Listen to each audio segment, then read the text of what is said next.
पाकिस्तान की राजनीति में बड़ा मोड़। सेना बन सकती है संविधान की सबसे ताकतवर शक्ति। लोकतंत्र या सैन्य शासन, अब फैसला संसद में होगा, लेकिन असर पूरी दुनिया पर पड़ेगा। नमस्कार दोस्तों, मेरा नाम है कश्वी और आप देख रहे हैं इंडिया डेली का डिजिटल प्लेटफॉर्म और मैं हूं आपके साथ तान्या त्यागी। आज की सबसे बड़ी खबर पाकिस्तान से जुड़ी है, जहां एक ऐसा कदम उठाया जा रहा है जो देश के राजनीतिक और सैन्य ढांचे को पूरी तरह बदल सकता है। पाकिस्तान की शहबाज शरीफ सरकार अब देश के संविधान में 27वां संशोधन पेश करने जा रही है। इस संशोधन को लेकर कहा जा रहा है कि पाकिस्तान अब नागरिक शासन की जगह सिविल मिलिट्री रूल यानी कि नागरिक और सैन्य शासन के मिश्रित ढांचे के लिए तैयार हो रहा है। ये कदम न सिर्फ पाकिस्तान की राजनीति में बड़ा बदलाव ला सकता है, बल्कि ये उसके भविष्य के लोकतांत्रिक स्वरूप पर भी सवाल खड़ा कर रहा है। बिल्कुल, पाकिस्तान में कोई रहस्य नहीं है कि असल सत्ता हमेशा से ही सेना के हाथों में रही है। देश में भले ही लोकतांत्रिक सरकारें बनती रही हो, लेकिन पर्दे के पीछे फैसला हमेशा सेना के दबाव में ही लिया जाता है। अब जो कुछ होने जा रहा है उसे उस अनौपचारिक सैन्य नियंत्रण को संवैधानिक मंजूरी देने के रूप में देखा जा सकता है। माना जा रहा है कि संशोधन पाकिस्तान की सेना प्रमुख असीम मुनीर के रिटायरमेंट को ध्यान में रखकर तैयार किया जा रहा है, ताकि उन्हें असीमित अधिकार मिल सके और वो सिविल सरकार के साथ मिलकर पाकिस्तान पर प्रभावी रूप से शासन कर सके। बिल्कुल, सूत्रों के अनुसार ये संविधान संशोधन प्रस्ताव 7 नवंबर को पाकिस्तान की संसद में पेश किया जाएगा। ये जानकारी सामने आई है एक रिपोर्ट में, जिसमें बताया गया है कि ये प्रस्ताव सिर्फ सेना प्रमुख के कार्यकाल से जुड़ा नहीं है, बल्कि इसका असर पाकिस्तान की न्यायिक स्वतंत्रता और प्रांतों की शक्तियों पर भी पड़ सकता है। जी हाँ, विश्लेषकों का कहना है कि ये संशोधन दरअसल फील्ड मार्शल असीम मुनीर की शक्ति और स्थिति को सुरक्षित रखने के लिए डिजाइन किया गया है। दिलचस्प बात यह है कि पाकिस्तान सरकार लगातार ये दावा करती रही है कि संविधान में किसी तरह का संशोधन नहीं किया जा रहा है, लेकिन इसका खुलासा खुद पाकिस्तान पीपल्स पार्टी यानी पीपीपी के प्रमुख बिलावल भुट्टो जरदारी ने किया है। बिलावल ने ट्वीट के जरिए बताया कि प्रधानमंत्री शहबाज शरीफ ने संविधान संशोधन पर समर्थन के लिए उनकी पार्टी से संपर्क किया है। यानी सरकार खुद भले ही चुप्पी साधी रही हो, लेकिन असली बात विपक्ष के जरिए जनता तक पहुंच चुकी है। बिलावल भुट्टो के ट्वीट में यह भी सामने आया है कि उसमें प्रस्तावित संशोधनों में संवैधानिक न्यायालयों और जजों के ट्रांसफर से संभावित प्रावधान शामिल है, लेकिन सबसे ज्यादा ध्यान खींचने वाला बदलाव है अनुच्छेद 243 में संशोधन का प्रस्ताव। ये वही अनुच्छेद है जो पाकिस्तानी सशस्त्र बलों की कमान और नियंत्रण से संभावित है। फिलहाल इस अनुच्छेद में लिखा गया है कि सशस्त्र बलों पर नियंत्रण और कमांड संघीय सरकार के पास होगी, लेकिन नए संशोधन से माना जा रहा है कि ये नियंत्रण अब सीधे सेना प्रमुख के अधिकार में जा सकता है, जिससे सैन्य दबदबा और बढ़ जाएगा। पाकिस्तान के राजनीतिक विश्लेषकों का कहना है कि अगर ये संशोधन पास हो जाता है तो पाकिस्तान में सेना का प्रभाव और ज्यादा खुलकर सामने आ जाएगा। पहले जहां सेना पर्दे के पीछे से फैसले लिया करती थी, अब उसे इसका संवैधानिक अधिकार मिल जाएगा। इससे न्यायपालिका की स्वतंत्रता, प्रांतीय सरकारों की स्वायत्तता और यहां तक कि संसद की भूमिका पर भी असर पड़ सकता है। हालांकि इस पूरे मामले पर शहबाज शरीफ सरकार ने अब तक कोई भी आधिकारिक बयान नहीं दिया है, लेकिन पाकिस्तानी मीडिया रिपोर्ट्स के अनुसार अनुच्छेद 243 में होने वाले बदलाव को असीम मुनीर की स्थिति को और मजबूत करने के तौर पर देखा जा रहा है। यानी अब सेना प्रमुख ने न सिर्फ रक्षा मामलों में, बल्कि नागरिक नीतियों और सरकारी फैसलों पर भी सीधा प्रभाव डाल सकते हैं। आपको बता दें कि इसी साल मई में भारत के साथ सीमा पर तनाव और सैन्य संघर्ष के बाद शहबाज शरीफ सरकार ने असीम मुनीर को फील्ड मार्शल की उपाधि दी थी। वो पाकिस्तान के इतिहास में अयूब खान के बाद दूसरे अधिकारी हैं जिन्हें ये पद मिला हो।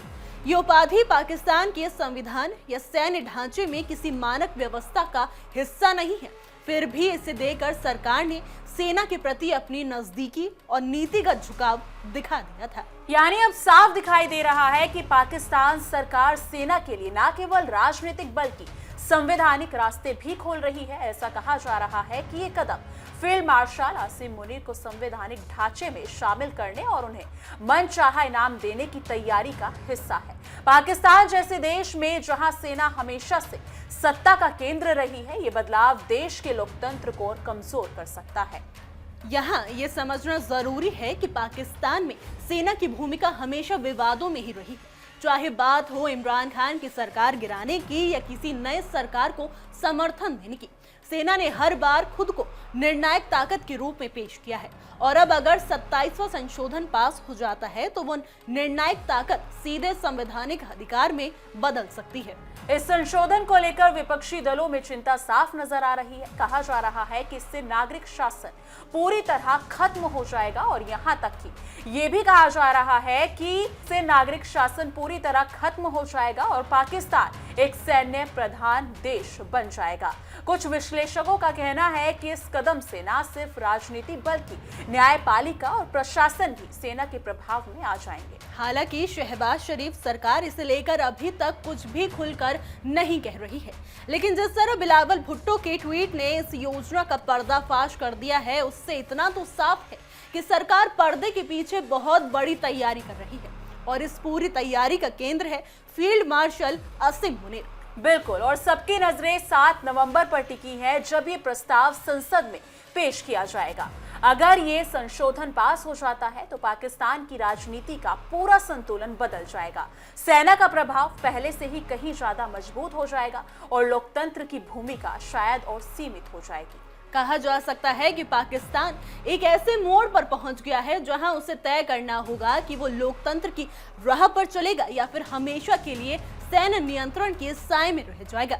आसिम मुनीर को फील्ड मार्शल बनाना, संविधान में संशोधन लाना और सेना को कानूनी ताकत देना, ये सब संकेत है कि पाकिस्तान अब एक नए दौर में कदम रख चुका है। तो फिलहाल यही सबसे बड़ा सवाल है, क्या पाकिस्तान में लोकतंत्र की आवाज अब दब जाएगी? क्या वहां की संसद अब सिर्फ औपचारिक संस्था बनकर रह जाएगी? आने वाले दिनों में जो फैसला होगा वो न सिर्फ पाकिस्तान बल्कि पूरे दक्षिण एशिया की राजनीति पर गहरा असर डालेगा। बिल्कुल, और इसी वजह से दुनिया की नजरें अब इस प्रस्ताव पर टिकी हुई हैं, क्योंकि अगर पाकिस्तान में सेना को संवैधानिक अधिकार मिलते हैं तो इसका असर उसके पड़ोसी देशों और क्षेत्र स्थिरता पर भी पड़ेगा। फिलहाल पाकिस्तान की सत्ता के गलियारों में जो खामोशी है वो किसी बड़े तूफान से पहले की शांति जरूर लग रही है। तो देखना ये होगा कि क्या 7 नवंबर पाकिस्तान के लोकतंत्र का काला दिन साबित होगा या फिर ये प्रस्ताव किसी तरह रुक जाएगा। फिलहाल हालात यही बता रहे हैं कि पाकिस्तान में सेना और सिविल सरकार की मिलीजुली हुकूमत की तैयारी हो चुकी है।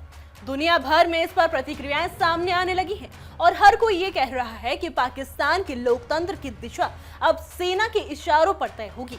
आने वाले दिनों में ये कहानी किस मोड़ पर जाएगी, इस पर सबकी नजरें टिकी हुई हैं।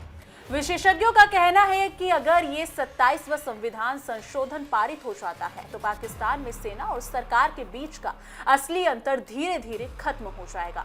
नागरिक सरकार केवल औपचारिक रूप से निर्णय लेने वाली संस्था रह सकती है, जबकि सेना के पास हर बड़े फैसलों पर प्रभाव और नियंत्रण रहेगा। इससे पाकिस्तान में लोकतंत्र कमजोर होगा और सभी संवैधानिक संस्थाओं की भूमिका सीमित हो जाएगी। इसके साथ ही पाकिस्तान के प्रांतीय नेताओं और संस्थाओं में असंतोष बढ़ सकता है। प्रांतों की शक्तियों पर संशोधन के संभावित असर से वहां राजनीतिक तनाव और बढ़ सकता है। कई विश्लेषज्ञों का मानना है कि यह कदम सेना के लिए नए संवैधानिक ताकत लाएगा और नागरिक प्रशासन के निर्णय क्षमता को प्रभावित करेगा। पाकिस्तान की जनता में भी इस प्रस्ताव को लेकर चिंता बढ़ती जा रही है। सोशल मीडिया और अखबारों में अब ये चर्चा आम हो गई है कि देश में लोकतांत्रिक प्रणाली का भविष्य क्या होगा। लोग सवाल कर रहे हैं कि पाकिस्तान एक बार फिर सैन्य प्रधान राष्ट्र बन जाएगा या कहीं ऐसा ना हो कि सरकार और सेना का ये गठजोड़ जनता के अधिकारों को सीमित कर दे। अगले कुछ हफ्तों में ये भी देखने वाली बात होगी कि विपक्षी पार्टियां और अंतर्राष्ट्रीय समुदाय इस प्रस्ताव पर क्या रुख अपनाते हैं। अगर वैश्विक दबाव बढ़ता है तो शहबाज शरीफ सरकार को अपनी योजना पर पुनर्विचार करना पड़ सकता है। फिलहाल पाकिस्तान के राजनीतिक गलियारों में सन्नाटा छाया हुआ है। लेकिन आने वाला समय साफ करेगा कि संवैधानिक बदलाव देश की दिशा को किस ओर मोड़ देता है। तो फिलहाल पाकिस्तान की राजनीति एक बार फिर अपने इतिहास के सबसे संवेदनशील दौर से गुजर रही है। सत्ता, सेना और संविधान के इस खेल में कौन आगे रहेगा, ये आने वाला वक्त ही बताएगा। लेकिन इस मुद्दे पर आपकी क्या राय है, कमेंट सेक्शन में जरूर साझा कीजिएगा। बाकी देखते रहिए इंडिया डेली का डिजिटल प्लेटफॉर्म और देखते रहिए हमारा खास शो तहकीकात, हर खबर की तह तक।